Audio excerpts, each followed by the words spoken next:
Alors aujourd'hui, dans nos sociétés, il y a des centaines de millions de vilains petits canards, c'est-à-dire d'enfants abandonnés ou d'enfants non entourés affectivement, parce que l'abandon, c'est pas que l'abandon dans la rue, ça peut être l'abandon dans les maisons aussi, des enfants sans famille, sans école, ou même des enfants qui ne participent pas à l'aventure sociale.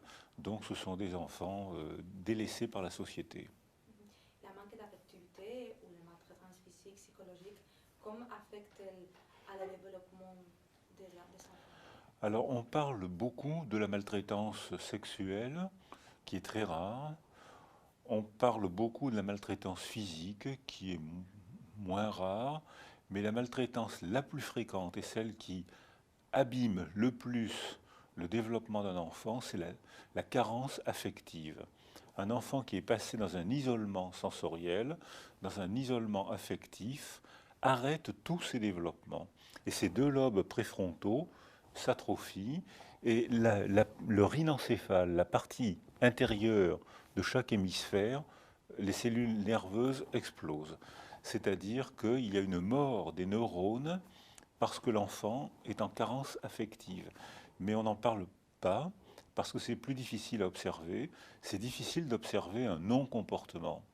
Alors on n'en parle jamais, et c'est pourtant l'agression qui est en train de se développer actuellement sur la planète. C'est très intéressant ce que vous disiez parce que vous parlez de qu'il y a un problème physique, neurologique dans des enfants et ce n'est pas habituel d'écouter quelqu'un expliquer ça, non? Voilà. Pourquoi? Alors, c'est Descartes qui nous a fait le coup. C'est Descartes qui nous a appris à séparer le corps d'un côté et l'âme de l'autre.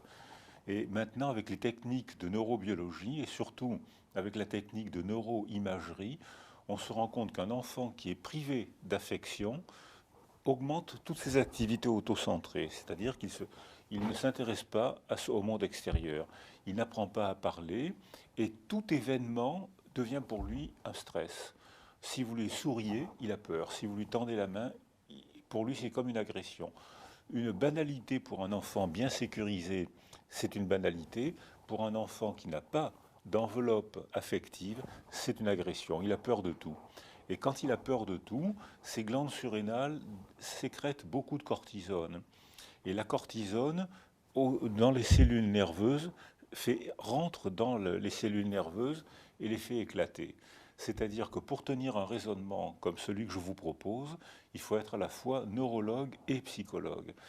Et notre culture, c'est en France, en Espagne ou partout, on a eu nos diplômes en séparant le corps et l'esprit. Et maintenant, on essaye de rassembler les deux et on se rend compte que quand un enfant est privé d'affection, ses cellules cérébrales explosent parce que pour lui, tout est une alerte, tout est un affolement, tout est une agression.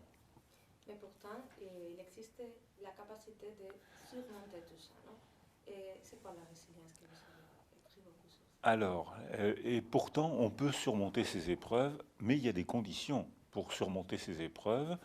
Et la définition la plus simple que je propose de la résilience, c'est quelles sont les conditions de reprise d'un développement après une agression traumatique. Cette agression, elle peut être neurologique, elle peut être affective, elle peut être, la plupart du temps, elle est sociale et culturelle. La misère sociale est une immense agression contre le cerveau et contre le développement de la personnalité. Quelles sont les conditions qui permettent de reprendre un développement? C'est-à-dire que quand ces conditions sont réunies, la probabilité de reprendre un développement est assez grande. Quand ces conditions ne sont pas réunies, la probabilité de reprendre un développement est assez faible. Et on voit des enfants qui, dans de très mauvaises conditions, après des fracas très importants, reprennent un bon développement, parfois même très bon. La plupart, comme nous, reprennent parfois un bon développement, parfois moins bon, et certains ne reprennent pas le développement, et dans ce cas-là, on ne parle pas de résilience. Donc la définition de la résilience est très simple. Et vos promissions, qu'est-ce que La définition la plus simple de la résilience, c'est d'étudier les conditions de reprise d'un développement après un traumatisme psychique. Il n'y a pas de profil de l'enfant résilient. Il faut évaluer tout ce qui fonctionne autour de lui. C'est-à-dire qu'il y a une constellation. La mère est une étoile importante. Comment est la mère? Le père est une étoile moins importante que la mère, mais qui a une fonction très importante. La grande sœur, le frère, la tante, le prêtre, le moniteur de sport.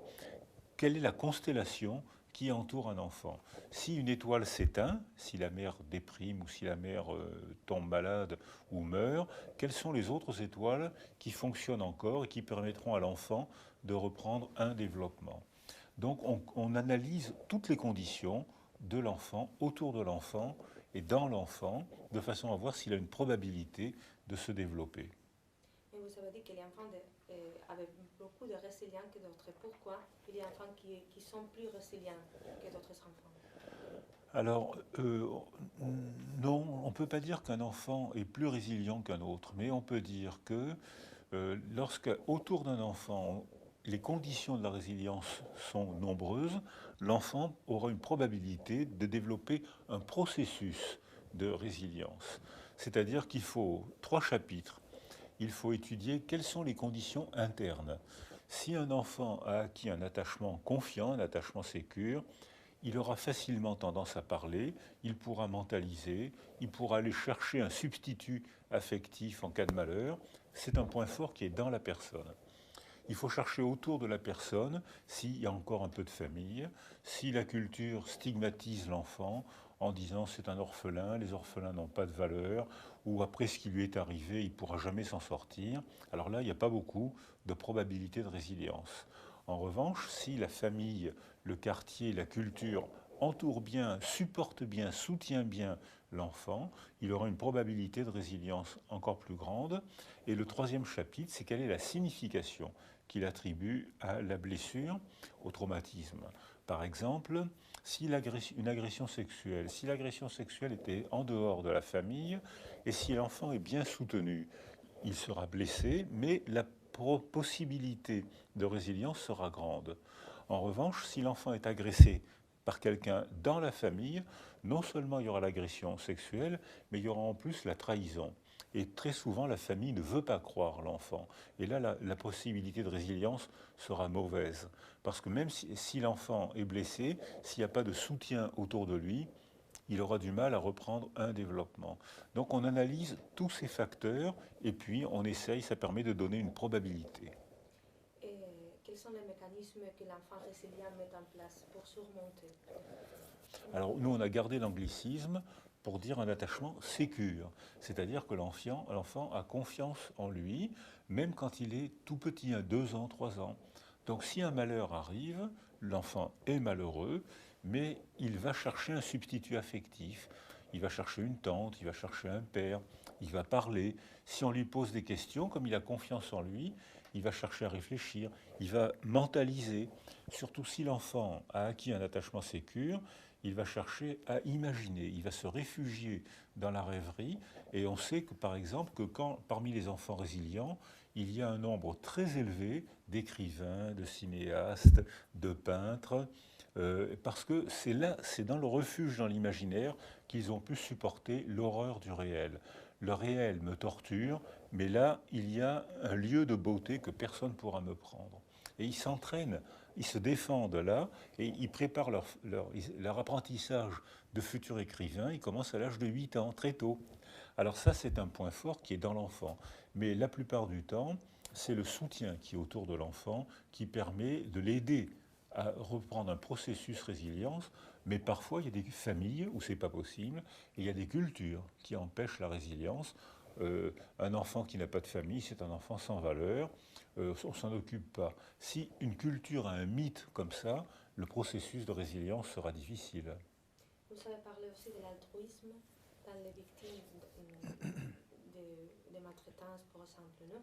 Et pourquoi l'altruisme, c'est un mécanisme pour protéger les victimes? Alors, je vous proposais d'analyser les conditions de la résilience entre les facteurs internes, les facteurs externes et la signification que l'enfant ou la personne attribue à la blessure.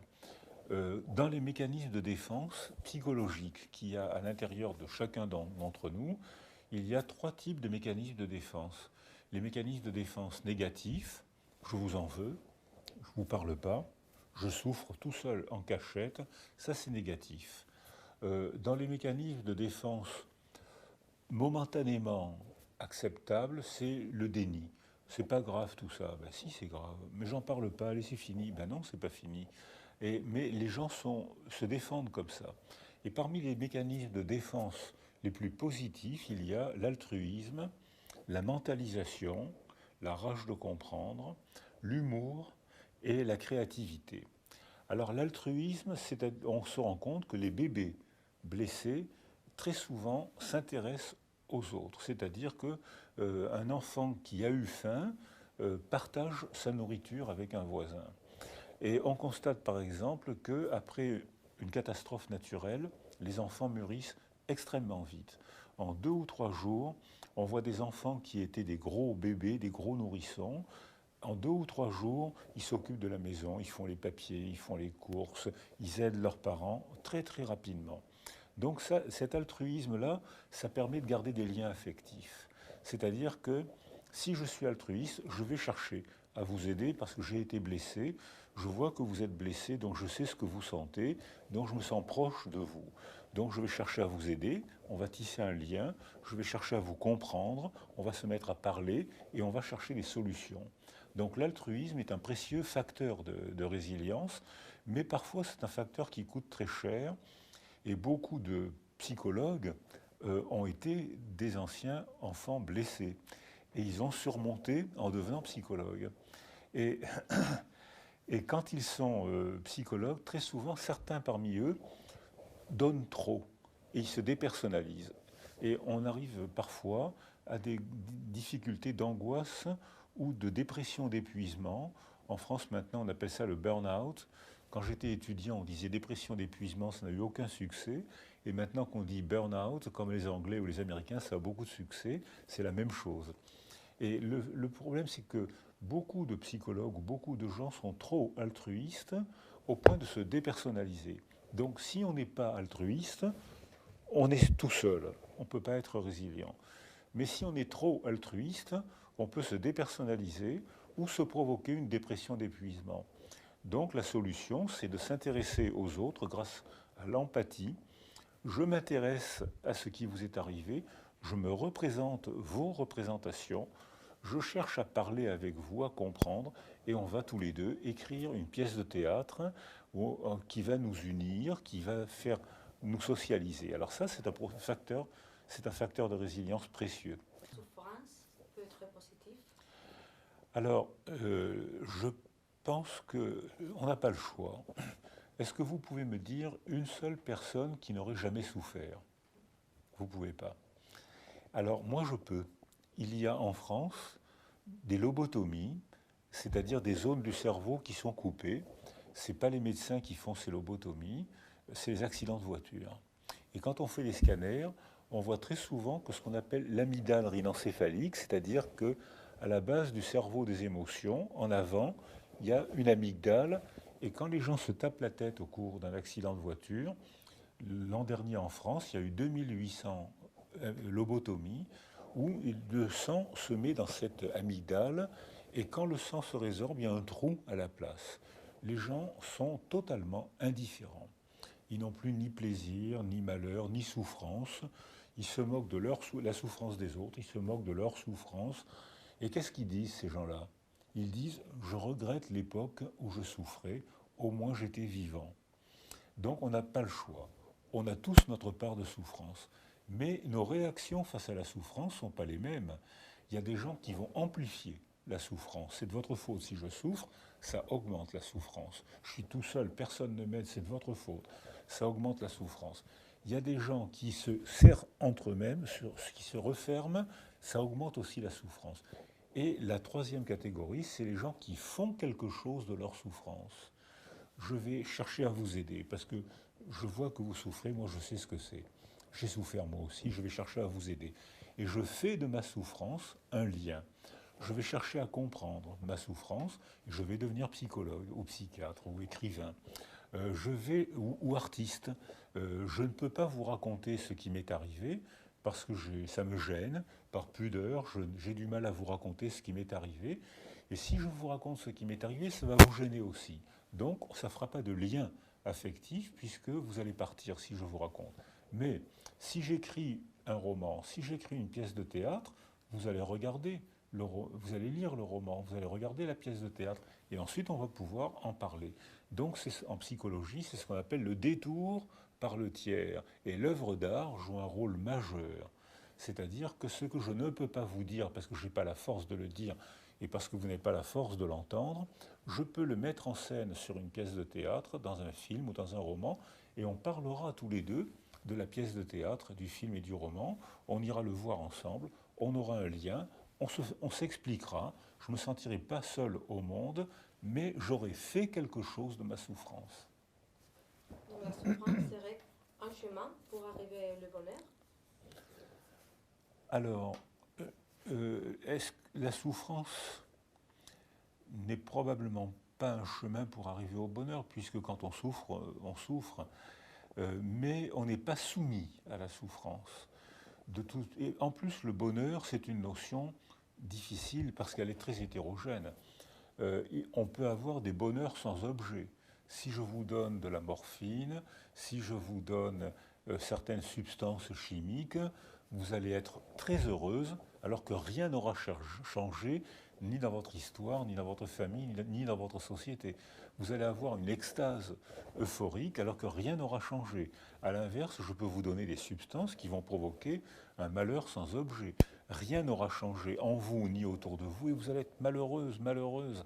C'est-à-dire que des substances peuvent provoquer des sentiments, des sensations de bonheur ou de malheur.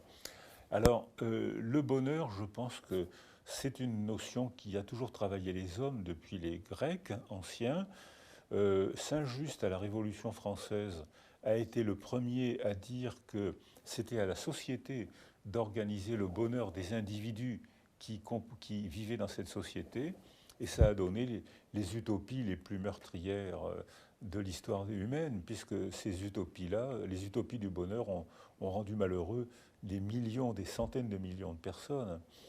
Donc le bonheur, je ne sais pas très bien ce que c'est, mais je crois que si on ne le cherche pas, on est désespéré. Alors ça, c'est le malheur.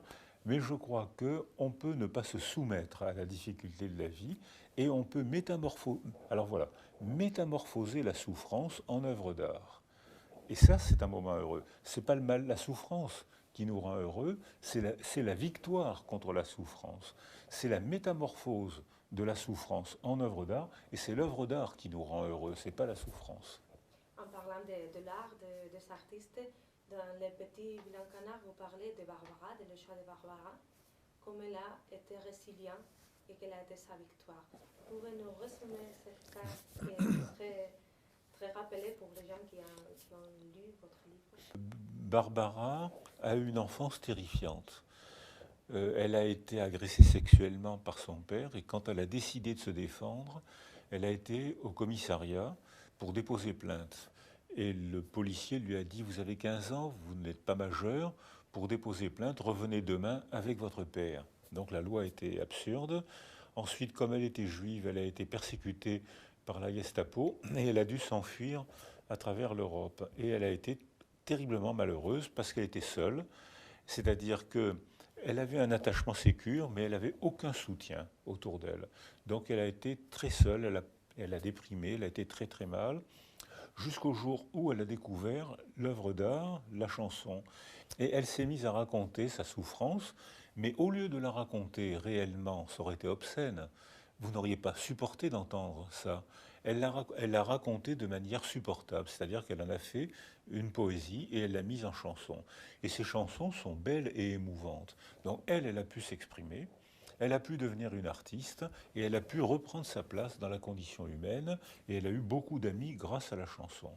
C'est-à-dire que si elle n'avait pas trouvé cette expression artistique, pour se défendre, elle serait restée toute seule et là, probablement, elle se serait peut-être suicidée, je ne sais pas ce qu'elle aurait fait, mais elle aurait été très mal. Tandis que là, au contraire, elle a fait quelque chose de sa souffrance, puisqu'elle a raconté ce qui lui était arrivé de manière poétique. Elle n'aurait pas supporté de le raconter de manière obscène. La famille, qu'on peut aider les enfants pour ce développement. On doit être une famille pour être utile pour ces enfants, pour le développement des enfants. Alors, Le rôle de la famille, en effet, c'est de soutenir l'enfant blessé. Mais toutes les familles n'y arrivent pas. C'est-à-dire qu'il y a des familles, ou bien qui ne croient pas l'enfant blessé et qui le font taire. Donc l'enfant reste seul avec sa blessure. Et il ne peut pas devenir résilient, ou du moins pas dans sa famille. Il y a d'autres familles qui agressent l'enfant. Qu'est-ce que tu racontes? Tais-toi un peu, ton père t'aurait jamais fait ça, je le connais ton père. C'est-à-dire que la famille fait taire l'enfant et l'enfant reste tout seul. Là, la résilience devient difficile. Il y a des familles qui entourent bien l'enfant. Mais de toute façon, même quand la famille sécurise l'enfant, c'est très difficile de parler dans sa famille. Parce que le poids des mots n'est pas le même dans sa famille ou hors de sa famille. Euh, la proximité affective donne trop de poids aux mots.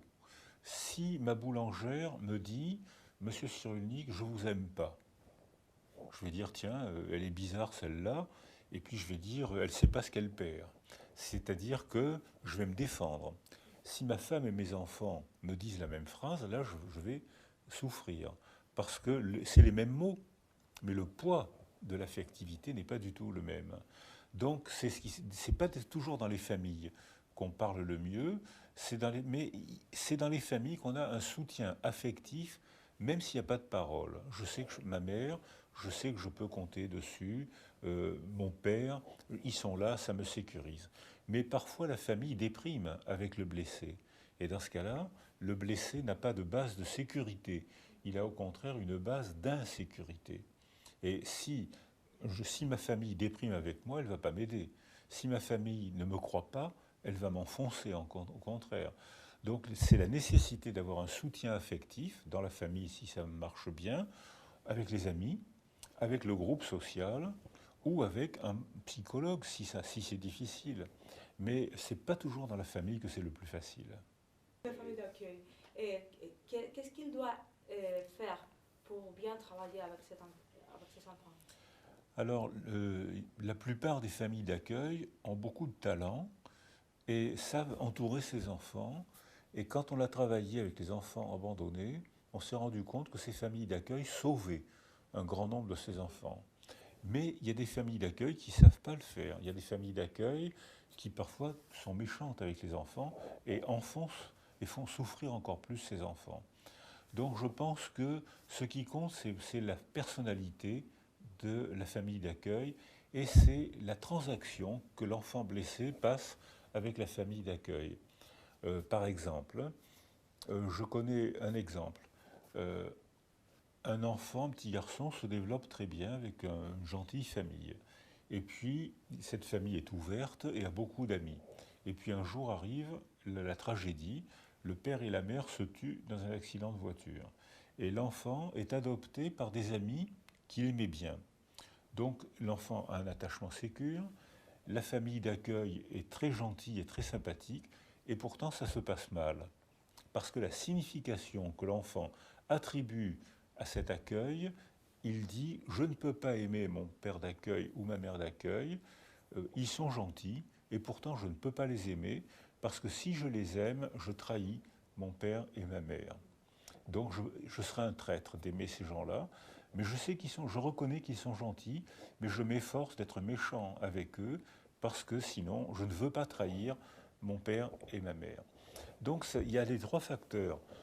Qu'est-ce qui est dans l'enfant, qu'est-ce qui est autour de l'enfant, et la signification qu'il attribue au fait d'avoir perdu son père et sa mère biologiques et d'être accueilli dans cette gentille famille d'accueil. Il reconnaît que cette famille d'accueil est gentille et il s'arrange, il fait des efforts pour ne pas l'aimer et pour ne pas se faire aimer, pour ne pas trahir ses parents biologiques. C'est-à-dire que c'est la signification qui empêche la résilience. Je voudrais parler aussi de l'État, de quel est le rôle de l'État pour la protection des enfants. Alors, la politique joue un très très grand rôle dans la protection des enfants ou dans la protection des hommes ou des femmes blessés. Hein. Donc, la politique joue un très grand rôle. Le mythe et les préjugés jouent un très grand rôle. Mais les mythes et les préjugés, on peut les faire évoluer avec les artistes, avec les cinéastes, avec les psychologues, avec les romanciers. On peut faire évoluer un mythe. Les mythes passent leur temps à changer. Et l'État doit s'adapter, par exemple, Pendant très longtemps, l'État pensait qu'un enfant né hors mariage était un bâtard, un enfant sans valeur.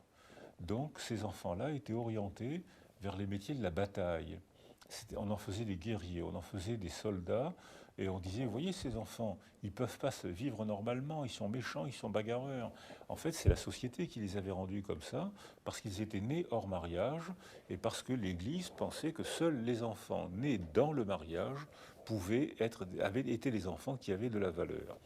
Et l'Église catholique a combattu l'adoption pendant très longtemps, et ensuite c'est elle qui s'en est occupée et qui a souvent récupéré les enfants, mais pas toujours. Il y a eu des institutions très chaleureuses et très généreuses, et d'autres institutions qui ont empêché la résilience en maltraitant ces enfants en plus. Donc l'État a pour une fonction de créer des institutions qui permettent d'entourer ces enfants blessés.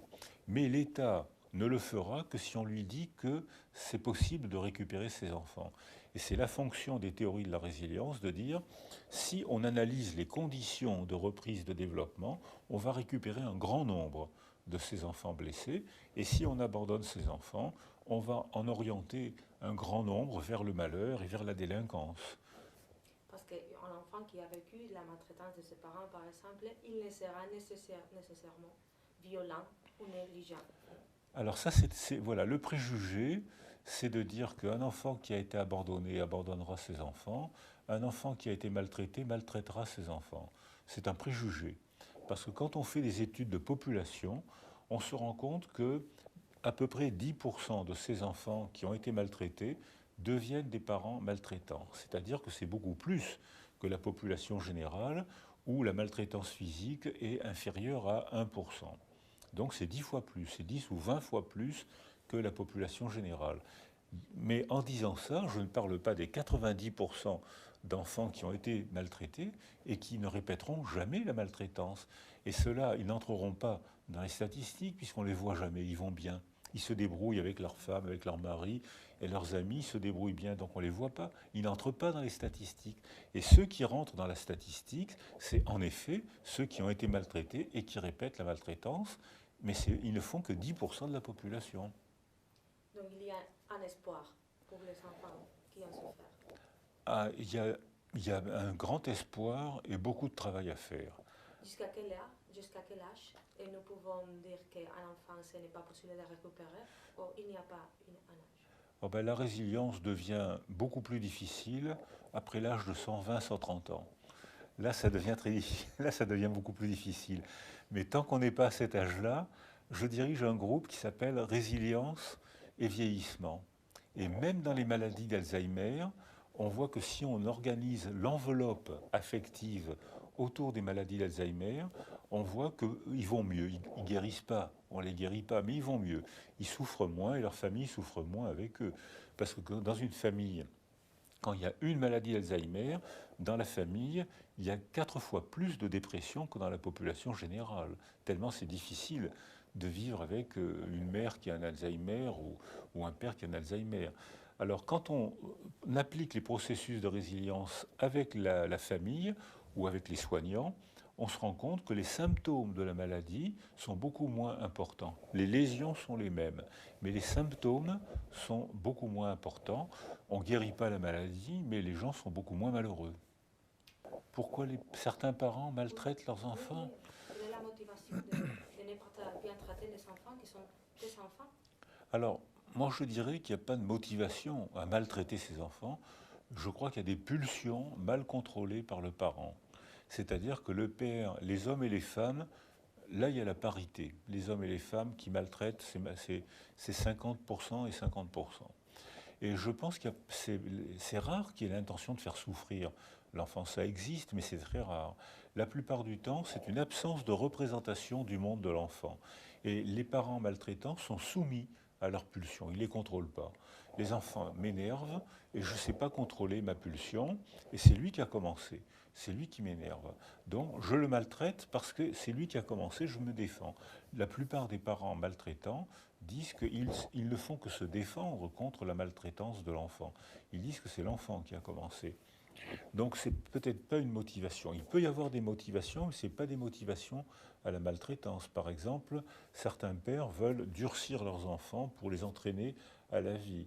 Et comme ils ne se mettent pas à la place de l'enfant, ils le maltraitent. Ou il y a des gens aussi qui maltraitent les enfants pour des raisons idéologiques. Ils considèrent que ces enfants sont les enfants de l'ennemi, qui vont devenir les enfants de leur propre clan, ou de leur propre nation, ou de leur propre chef, et ils maltraitent non pas l'enfant, mais ils maltraitent le futur ennemi. C'est-à-dire que les pervers, par exemple, les pervers sont très séducteurs, ils paraissent très équilibrés, et ils sont très. Vous votez pour eux souvent, hein, vous avez parce que les pervers savent vous parler, ils savent manipuler, ils savent le faire. Donc on ne se méfie pas, sinon ils ne pourraient pas réaliser leur perversion. Et ces pervers-là manipulent tout le monde et ils peuvent faire souffrir des gens pour leur plaisir. Donc il y a plusieurs causes. Tous ces gens soumis à leur pulsion font souffrir autour d'eux pour leur plaisir et sans se rendre compte qu'ils font souffrir souvent. La relation entre l'amour et la violence des parents. Alors, la relation entre l'amour et la violence existe, hein. Par exemple, beaucoup de parents maltraitent leurs enfants parce que leurs enfants font des bêtises pour eux et ils sont angoissés par la bêtise que fait l'enfant. Et au lieu de le sécuriser et au lieu de l'expliquer, ils réagissent à leur propre pulsion anxieuse et ils battent l'enfant qui les rend anxieux. Donc c'est parce que les parents ne maîtrisent pas leur pulsion. C'est parce que les parents sont malheureux eux-mêmes et ils ne maîtrisent pas la pulsion, ils agressent l'enfant, ils le rendent malheureux aussi. Mais je ne parlerai pas de motivation, je pense qu'il s'agit plutôt d'une absence de contrôle des émotions ou d'une absence de représentation de la souffrance qu'on inflige à l'autre, à l'enfant, à sa femme ou à son mari, parce que les femmes aussi peuvent parfois maltraiter les hommes. Moins souvent que les hommes maltraitent, mais ça peut arriver quand même. Mais c'est une absence de représentation de ce qui se passe dans le monde de l'autre. Mais l'enfant, souvent, l'enfant aime leurs parents, malgré les parents les font souffrir. Les enfants maltraités s'attachent aux parents qui les maltraitent. Et quand les aides sociales, les psychologues, les éducateurs disent du mal du père ou de la mère qui a maltraité l'enfant, l'enfant a honte, l'enfant est malheureux. C'est-à-dire qu'il s'attache au père et à la mère, il voudrait que le père ou la mère devienne un papa, une maman comme tout le monde. Barbara, dont on parlait tout à l'heure, a volé au secours de son père. Quand elle a appris que son père était mourant, elle a volé au secours de son père. Et qu'est-ce qu'elle dit dans la chanson? Elle est arrivée après la mort de son père. Et qu'est-ce qu'elle dit dans la chanson? Elle arrive trop tard et elle chante « Il est parti sans un adieu, sans un je t'aime ». Elle aurait rêvé d'avoir un père comme les autres. Il aurait fallu qu'il lui dise pardon, je t'aime, et elle aurait été la plus heureuse des femmes. Et elle est arrivée trop tard, et lui, il n'a pas su le dire.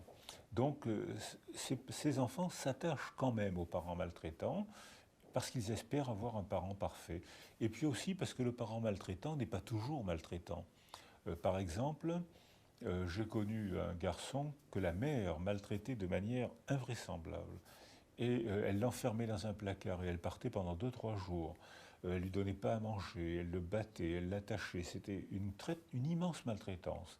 Et un jour, elle est partie se promener avec lui en le tenant par la main. Ça a été la merveille. Enfin, il avait la mère de ses rêves. C'est-à-dire qu'un enfant s'attache même à un parent maltraitant. Pensez-vous qu'il y a un monstre dans chacun de nous?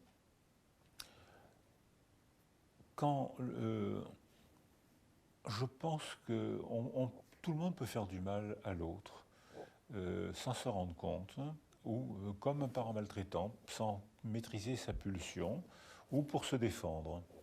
Mais c'est rarement intentionnel. En revanche, le monstre qui reste au fond de nous, c'est celui qui souffre en secret.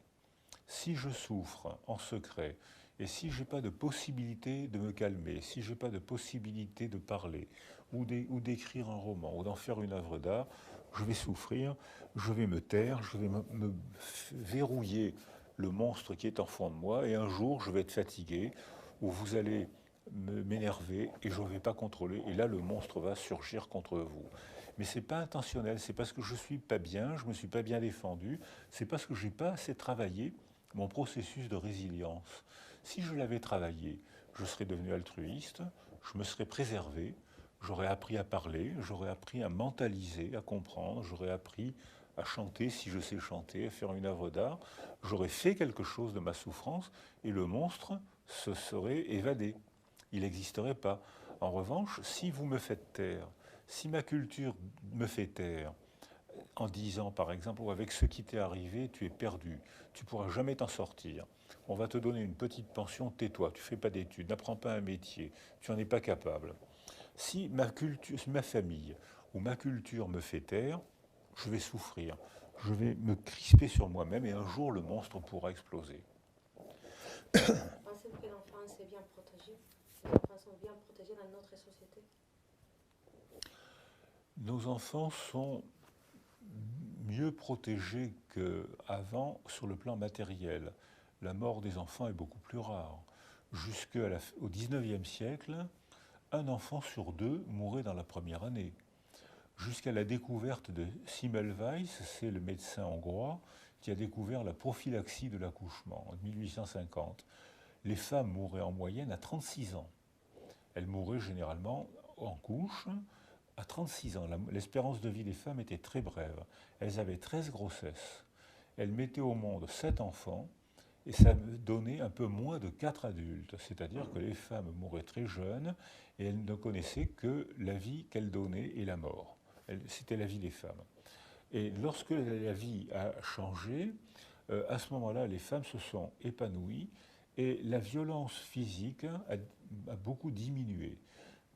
On meurt moins de famine, du moins en Occident. Ailleurs, on meurt encore de famine. La sécheresse va provoquer des tragédies, sûrement des migrations climatiques et des guerres climatiques, sûrement aussi des guerres écologiques. Mais avant, la souffrance était quotidienne, c'est-à-dire que nos enfants, l'éducation consistait à apprendre à souffrir, c'est tout, et ne pas se plaindre.